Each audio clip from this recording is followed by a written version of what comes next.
Parlons emploi maintenant et d'emploi à l'international. Pôle emploi s'ouvre aussi sur l'international. Il y a beaucoup de besoins à l'étranger. Il y a aussi beaucoup de demandes en France de vouloir aller travailler à l'étranger. On en parle maintenant avec Sandrine Delassue, responsable de l'équipe Mobilité internationale Pôle emploi Hauts-de-France. Bonjour. Bonjour. Merci d'être là avec nous pour nous parler de cette nouveauté finalement, puisque depuis juillet 2016, il y a 7 équipes de Pôle emploi qui sont dédiées à la mobilité internationale. C'est quelque chose de nouveau parce que ça correspondait à une demande. Tout à fait. Depuis un an maintenant, quasiment un an, nous avons 7 équipes réparties sur le territoire national. Donc, elles sont chacune expertes de pays pour la recherche d'emploi. Donc, notre équipe, nous, qui est basée sur les Hauts-de-France, on s'occupe des demandeurs d'emploi qui souhaitent partir travailler, donc s'installer et travailler en Belgique, dans les Pays-Bas, en Pologne et en République tchèque. Voilà, on va rester dans une zone européenne pour le moment. Ça correspond à des besoins, ça correspond à des envies. Comment se crée la passerelle? Comment on postule? C'est le même procédé que si je veux aller travailler par exemple dans une autre région de France? Alors dès l'inscription, en fait, une personne qui s'inscrit sur Pôle emploi, elle va s'inscrire sur pôle-emploi.fr et dans le script d'inscription, on va lui demander si elle a un souhait de mobilité. Donc là, elle va pouvoir indiquer soit une zone géographique, soit des pays. Donc, dès que cette personne aura identifié ces pays, le conseiller qui va recevoir le demandeur d'emploi va, avec elle, valider le projet, regarder où elle en est dans ce projet de départ à l'étranger. Et si le projet est mature, va nous transmettre la demande de suivi ou d'accompagnement de la personne. Donc, soit dès l'inscription pour le demandeur d'emploi, soit pour les demandeurs d'emploi qui sont déjà inscrits, lors de leur suivi avec leur conseiller référent, ils pourront évoquer un souhait de mobilité et de la même manière en discuter avec leur conseiller et être orientés vers notre équipe. D'accord. On a quelques images aussi où on voit un petit peu le fonctionnement en fait, de ces rencontres finalement, sauf qu'elles sont dédiées là à l'international. Comment est-ce que vous, du coup, de votre côté, vous sécurisez aussi cette espèce de passerelle en fait, que vous faites entre la France et d'autres pays européens? Comment est-ce que il y a une garantie un petit peu de sécurisation de tout ça? Alors c'est vrai que nous, on va accompagner des demandeurs d'emploi France entière. Donc une personne qui habite Marseille, qui souhaite aller travailler et s'installer en Belgique, va être suivie dans notre équipe. Donc là, comme on le voit sur les images, l'accompagnement se fait uniquement de manière dématérialisée, donc par entretien visio. Et après, par tout mode de contact, téléphone, mail. Mais les entretiens se font uniquement par visio. D'accord.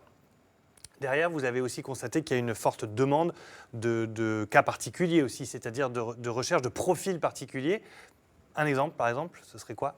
Alors, on est, nous, sur la République tchèque et la Pologne, par exemple, ce sont des pays qui interrogent. Généralement, les personnes se disent « mais pourquoi la République tchèque et pourquoi la Pologne ?» faut savoir qu'en République tchèque, la République tchèque est le pays qui a le taux de chômage le plus faible d'Europe et qui a donc des besoins en recrutement assez importants, et notamment des besoins de profils francophones, parce qu'on a des entreprises, des filiales françaises qui sont installées en République tchèque et qui recherchent pour leur marché en France des personnes qui parlent le français. Et on peut être sur des profils d'ingénieurs, d'informaticiens, mais aussi sur des profils de conseillers à distance et donc des profils débutants. Avec des bases et des grilles de salaire qui sont basées sur le pays receveur ou sur la France? Alors, les contrats de travail sont des contrats locaux, et donc le salaire est basé sur la base de salaire local. Mais ce qui est important de savoir, c'est qu'on remarque que le coût de la vie est, si on compare Lille et Prague, le coût de la vie est environ 35% plus faible à Prague qu'à Lille. Donc quand on repère une offre d'emploi avec un salaire qui nous paraît assez peu élevé chez nous, parce que si on compare au salaire français, il faut prendre en compte que le niveau de vie est plus faible dans ces pays. Et donc quand on compare, ça peut être intéressant de travailler et vivre là-bas. Oui. Est-ce qu'en France, justement, c'est quelque chose qui se développe? Est-ce que ça rentre dans les mœurs d'aller travailler à l'étranger? Oui, c'est devenu assez courant en fait pour les personnes de se dire dans mon métier j'ai du mal à trouver en France ou je cherche une première expérience ou une autre expérience. Donc c'est devenu assez courant et assez facile d'accéder au poste. Et c'est plus facile peut-être après pour rentrer en France? Alors oui, tout à fait. Une expérience acquise à l'étranger va intéresser un employeur en France parce que la personne aura développé soit des compétences, soit des qualités professionnelles dans ce poste à l'étranger. Comment est-ce que vous les motivez aussi par rapport à la barrière de la langue, qui est un véritable problème, notamment si on prend l'exemple de la Pologne ou de la République tchèque?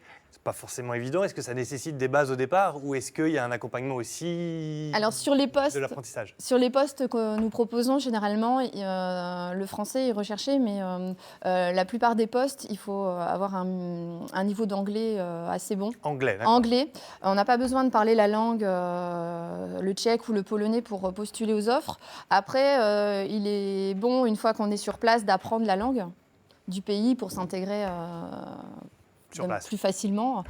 En sachant que pour ça, nous avons des aides pour l'apprentissage des langues sur place, via 2 dispositifs qui sont Your First Storage Job et Reactivate. D'accord. Qui sont des plateformes pour accompagner. Alors justement, vous avez mis le paquet pour avoir les plateformes pour postuler. D'abord pôle emploi.fr bien évidemment. Ensuite vous avez emploi-store.fr qui s'affiche à l'écran, c'est celui-là je crois. Ça c'est Pôle emploi. Ça c'est Pôle emploi, il y a une emploi store. Emploi-store.fr. Vous avez aussi Your First Job. J'ai essayé de le dire de façon... C'est le site internet qu'on a vu aussi tout à l'heure pendant les images, où là c'est vraiment la plateforme dédiée. Et puis pour terminer, si vous avez directement envie de postuler, le mieux, c'est d'écrire directement un mail à cette adresse qui va s'afficher à l'écran, emi2.59390@pôle-emploi.fr. emi2.59390@pôle-emploi.fr. Voilà, vous avez toutes les clés en main pour, si vous avez la motivation ou vous connaissez quelqu'un qui a la motivation pour intégrer ces jobs-là. Il y en a beaucoup en ligne. Oui. Vous avez une idée à peu près du nombre D'offres d'emploi à l'étranger, non. Non, j'ai pas une idée, mais je peux vous dire pour la République tchèque, il y en a une quinzaine en ligne et à peu près la même chose sur la Pologne. Très bien. Et beaucoup plus pour la Belgique et les Pays-Bas. Merci beaucoup Sandrine d'être venue sur ce plateau Merci à vous. pour nous parler de cette mobilité internationale.